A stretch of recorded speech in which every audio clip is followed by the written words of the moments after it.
Hello, everyone. Since our very early ages, we're taught to set goals, to dream, we are taught to create something, to work toward. With that, in our current world, we're over influenced and overstimulated by everything that's around us in social media, but by seeing what everybody else is doing, what everybody else is having, what everybody else is achieving, what everybody's saying, what you need to do to achieve your goals, what everybody's saying, what your goals should be.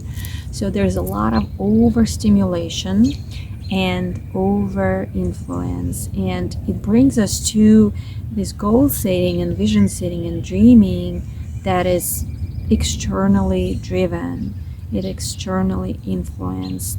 And when we're focused on those external things that we think we should be achieving or we should be wanting, whether it's something material, career, income, business, relationships, we are still externally focused. And when we are externally focused, we lose connection with our heart and soul. And whatever we want to have or do or be becomes misaligned with what is truly true for us. So I want to invite you to step away a little bit from setting goals and the vision and dreams in what has become very influenced by the external environment, again, by others, having, doing, being, telling what you need to be doing. So all of these influences, all of this comparison, and all of these things that we should be doing or should be having or should be being. So I want you to step away from that and really focus on yourself. Listen to your heart and soul. I invite you to think about your goals and dreams that you have been either working on or trying to figure out, getting some clarity on what's next for you.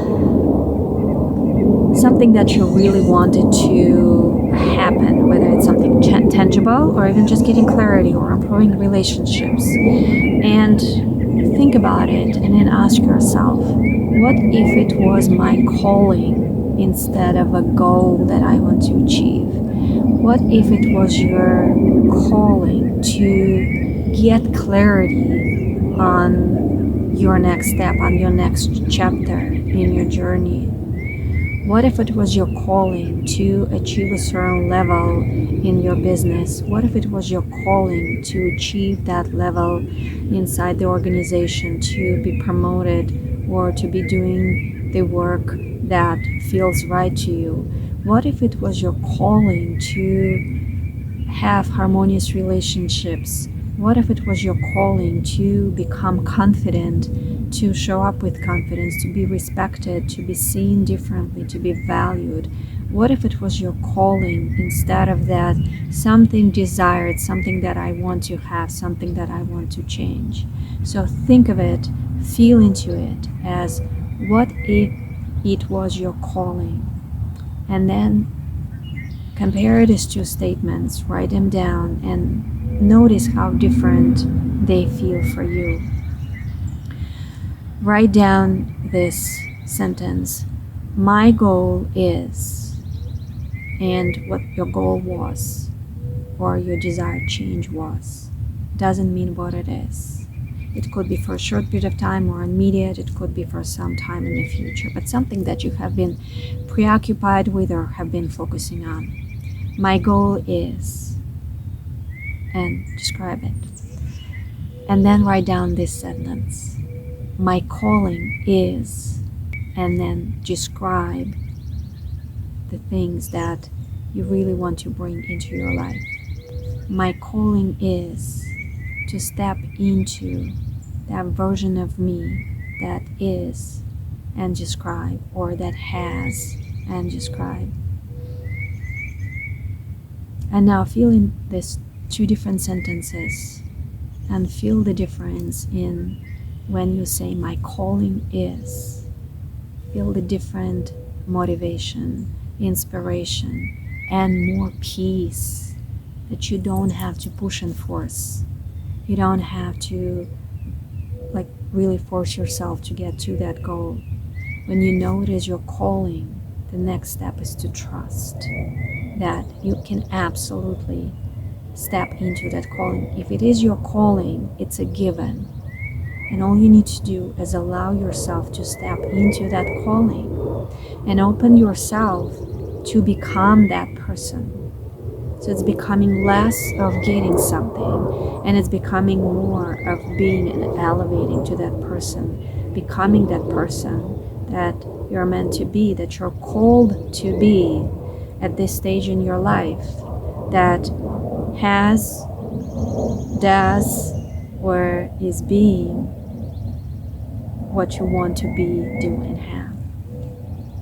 It is an amazing exercise. I invite you to practice it more and more and see what's opening up for you, what's arising. And the beauty of this exercise is once you step into that calling and it becomes your default state, you're going to experience that in your real environment. Yes, there could be healing that you need to do to let go of some patterns, to let go of some blocks, to let go of some beliefs. The beauty of this is when we step into that calling and we embody that calling, or we make an intention to embody it, we are really stepping into it. We receive nudges and intuition and guidance that shows us what we need to heal, what we need to let go of, what we need to change in how we be, what we need to change in our habits, what we need to change in our routines.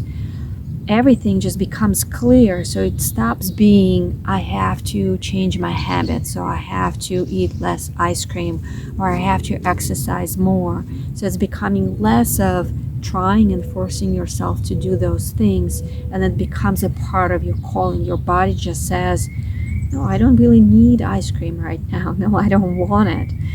Or I really just want to go to the gym right now. So the level of motivation becomes what we call intrinsic. It comes from your inner guidance. The motivation to do things differently, the motivation to do something that you have not done before, you have been trying to do and you have not been able to do that. That motivation just rises. And again, you will almost like feel these nudges of what you need to heal, what you need to do differently, what you need to do something new that you have not done before, because it is a part of your calling. It is a part of your path of stepping into that calling, and it's the most beautiful thing.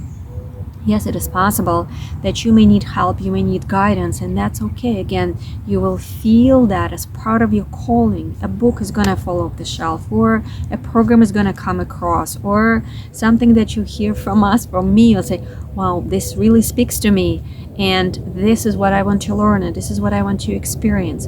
So you will stop trying to figure out what it is that you need to do or what it is that you're doing wrong. It just becomes more clear for you on what your next step is. And it's a beautiful thing. So practice this. And we do have many resources for you to continue to practice this energy of elevation, of what's rising in you, of stepping into your calling.